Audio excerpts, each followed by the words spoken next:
Spoštovane gledalke, cenjeni gledalci, lepo pozdravljeni v oddaji Dogodki dneva.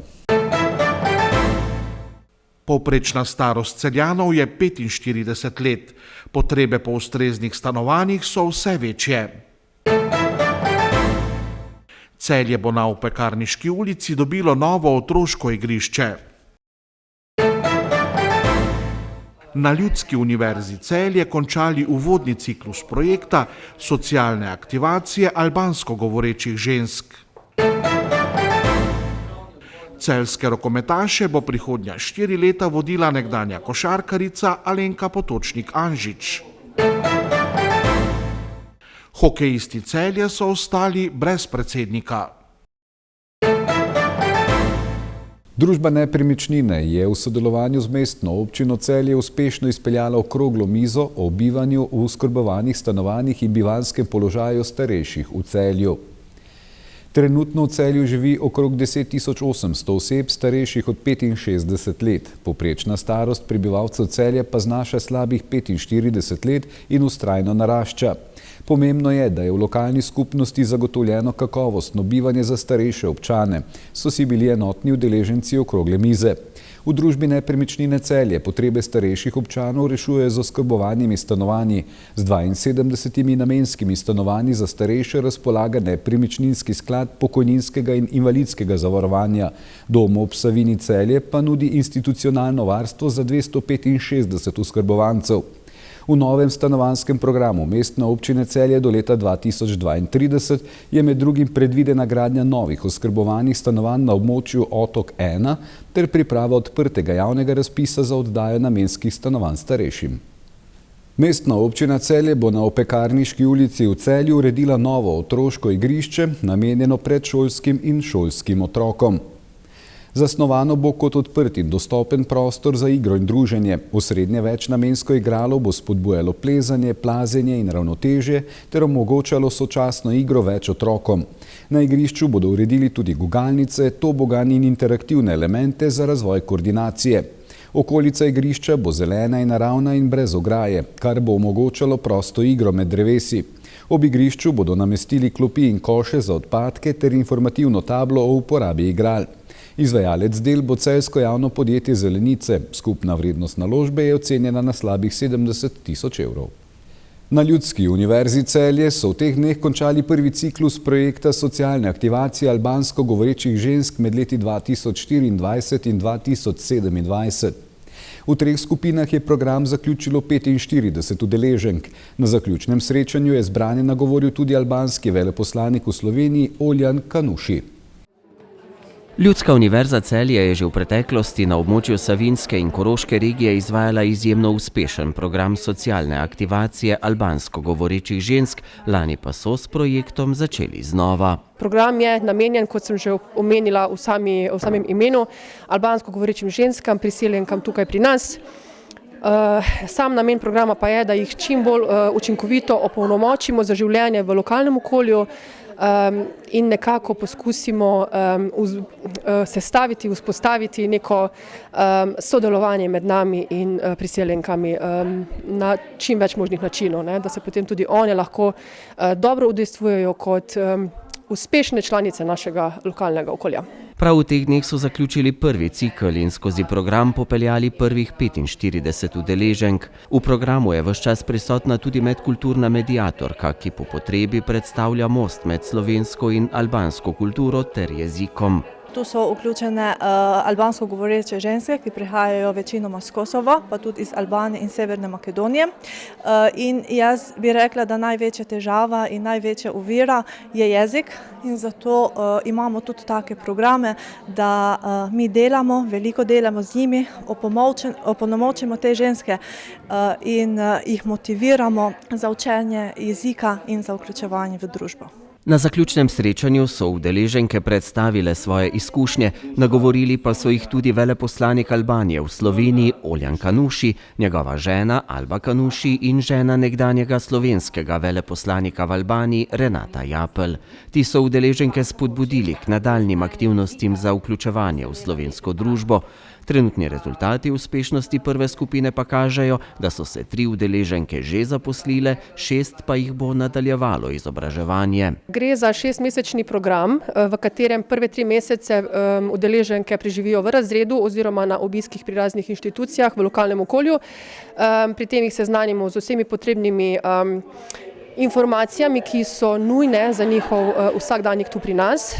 Če čisto konkretiziram, naprimer, kako je pri nas poskrbljeno za zavarovanje, kako si urediti, kako prijaviti otroka, upisati otroka v šolo, v vrtec in take zelo praktične stvari, ki enostavno brez katerih ne gre. Hkrati se učijo vsakodnevno rdeča nit je učenje slovenskega jezika. Potem po 3 mesecih pa nastopi praksa oziroma praktično usposabljanje pri določenih delodajalcih, za katere se skozi te prve 3 mesece skupaj z našo pomočjo odločijo udeleženke, kam bodo šle to prakso upravljati in potem zadnji mesec spet nazaj v razredu, kjer se podelijo izkušnje iz praks, nekako zaključujemo ta celotni cikel 6 mesecev in jih hkrati tudi pripravljamo na lažji vstop potem na trg dela, ko gredo iz programa. V program, ta bo trajal še do leta 2027, se lahko vključijo polnoletne albansko govoreče ženske, ki so prejemnice denarne socialne pomoči, vpisane v evidenco brezposelnih oziroma začasno nezaposljivih ali neaktivne osebe s kompleksno socialno problematiko. Povpraševanje je kar precejšnje. Že v bistvu v sklopu samega prvega cikla so začele prihajati že interesentke za novo skupino. Tako da neformalno sprejemamo razne interese že skozi sam program, uradno pa se bodo nabori začeli z aprilom in ta april bo intenzivno posvečen temu, da ustvarimo 3 nove skupine na vsaki izmed lokacij, torej izvajamo v Celju, Velenju in Slovenskih Konjicah, kar pomeni na vsaki lokaciji po 15 novih udeleženk. Program sofinancirata Ministrstvo za delo, družino, socialne zadeve in enake možnosti ter Evropski socialni sklad Plus.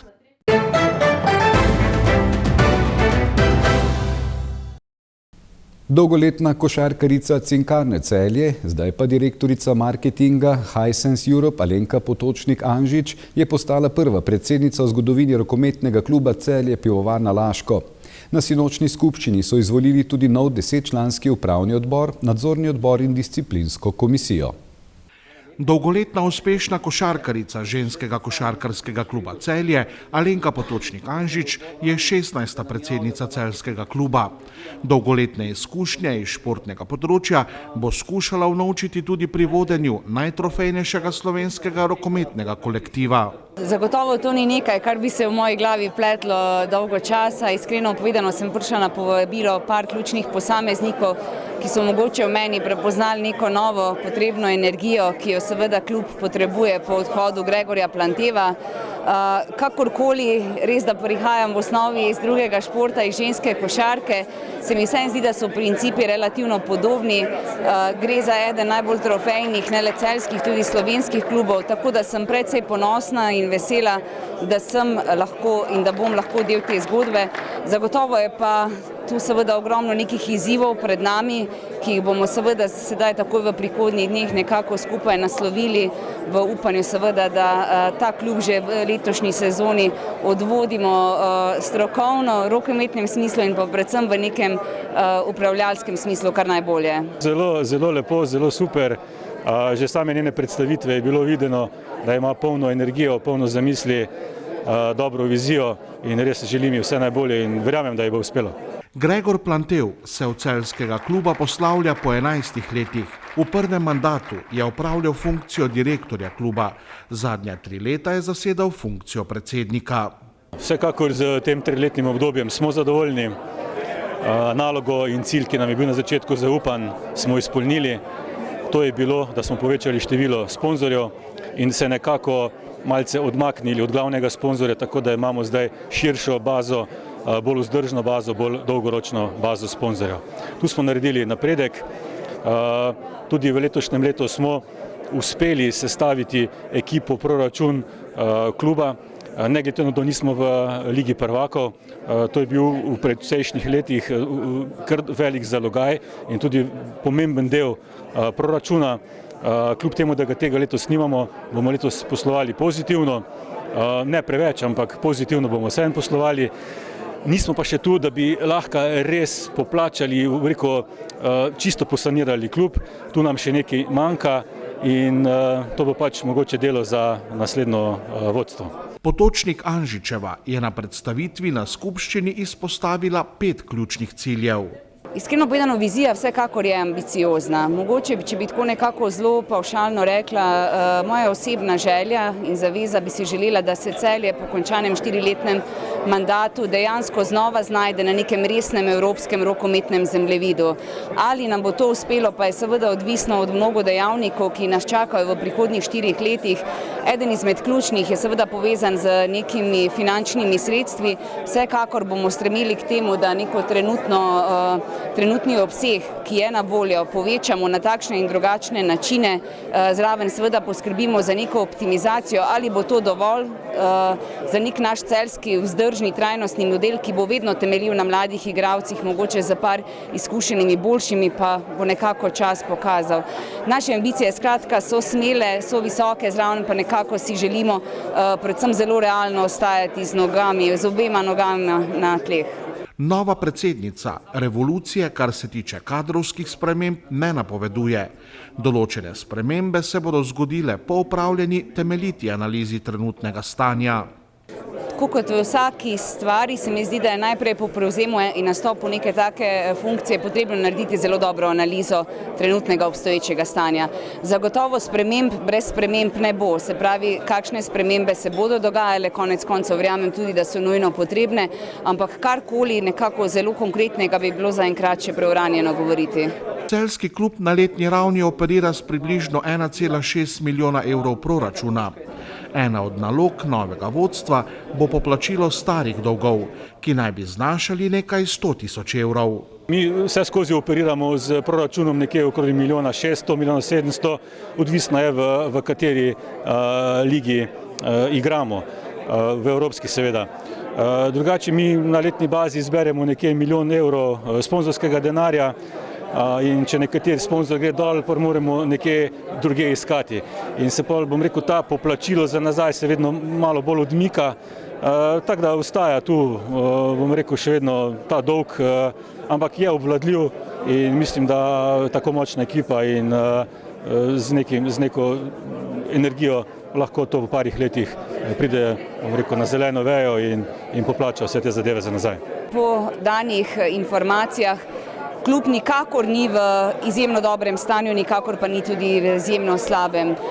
Verjamem, da tukaj mogoče že z 2-3 nekako uspešnimi poskusi pridobivanja malo večjih novih sponzorskih sredstev, bodisi z obstoječimi partnerji ali z novimi, se lahko zadeva bistveno stabilizira, seveda pa to ne bo dovolj za nek kakovosten preskok v tem, kar smo na začetku govorili, mogoče za neke evropske ambicije. Skratka, klub ni v zavidljivem stanju, mislim, da je pravzaprav redko kateri slovenski športno društvo v takšnem, ampak verjamem, da pa tudi ni v zelo slabem, nikakor ne. Zdaj že bivši predsednik Gregor Plantev bo s 1. junijem prevzel vodenje Evropskega združenja klubov s sedežem v Kölnu. Gre za Evropsko združenje, tako da bom zastopal vse rokometne klube v Evropi. Verjamem, da bomo imeli dobro komunikacijo z IHF-om, se pravi Mednarodno rokometno organizacijo, in EHF-om, Evropsko rokometno organizacijo, in z obema tema organizacijama delali v dobro in v razvoj rokometa. V novem 10-članskem upravnem odboru so med drugim tudi celjski župan Matija Kovač, predstavnica generalnega pokrovitelja Pivovarne Union Alenka Hočevar-Gorenc ter direktor podjetja VOC Janez Škoberne. V 27. krogu nogometnega državnega prvenstva so nogometaši Celja z 1-0 zmagali na gostovanju v Domžalah. Celjani so z 42 osvojenimi točkami trenutno na 5. mestu prvenstvene lestvice. Za 4. Koprom imajo 2, za 3. Bravom pa 3 točke zaostanka. Za nogometaše Celja, ki se bodo do konca prvenstva skušali prebiti na mesta, ki v prihodnji sezoni vodijo v evropska tekmovanja, je bilo gostovanje v Domžalah zelo pomembno. Gledalci so edini zadetek na tekmi videli že v 11. minuti, ko je nekdanjega soigralca Lovra Štublarja premagal Mario Kvesič. Zaradi poškodb močno zdesetkani Celjani so si po vodilnem zadetku pripravili še številne lepe priložnosti, ki pa jih niso znali spremeniti v zadetke. Jako dobro smo ušli u utakmicu i imali smo dobar tempo. Dobro smo odprli tekmo. Glede na to, da je šlo za prvo tekmo po pauzi, je bil ritem tekme zelo visok. Igrali smo dobro, ustvarjali smo si priložnosti, nisem pa najbolj zadovoljen z načinom, s katerim smo zaključili tekmo. Morali bi biti bolj mirni, sploh v trenutkih, ko smo imeli žogo v posesti. Glede na številne priložnosti bi lahko dosegli še kakšen zadetek. Da smo mogli zabiti još koji gol s obzirom na šanse koje smo imali. At the end, this game it's simple. You need to score more goals than the opponent, but you need to score as many as possible to that the game. Če želiš zmagati, moraš doseči več zadetkov kot tekmec. Zadeti bi morali čim večkrat, da tekma ne more iti v drugo smer. Pri izidu 1-0 je vedno vse odprto. Lahko se ti pripeti napaka, sploh danes, ko je bila žoga na zelenici zelo hitra. Gledano v celoti sem zadovoljen, še posebej s situacijami, ko smo izgubili žogo, saj smo je nato zelo hitro pridobili nazaj. Celjane že v sredo čaka gostovanje v Mariboru, kjer bodo odigrali tekmo četrtfinala Pokala Slovenije. V naslednjem prvenstvenem krogu bodo v nedeljo gostovali pri Bravu. Vid Valenčaki je odstopil z mesta predsednika hokejskega kluba RST Pelet Celje. Danes pozno popoldan bo o nastali situaciji razpravljal upravni odbor kluba, saj klub v tem mandatu ni imel podpredsednika. Valenčak je kot vršilec dolžnosti predsednika vodenja celjskega kluba prevzel januarja 2018 po odstopu takratnega predsednika Milana Reitmajerja. Na skupščini kluba junija 2020 je dobil prvi 4-letni predsedniški mandat. Junija lani pa so mu člani kluba zaupali nov 4-letni predsedniški mandat. Takrat so bili v upravni odbor kluba izvoljeni Aleš Kukovičič, Jure Cekuta, Marko Mirnik, Andrej Bizaj, Jože Krulec in Primož Kozovinc.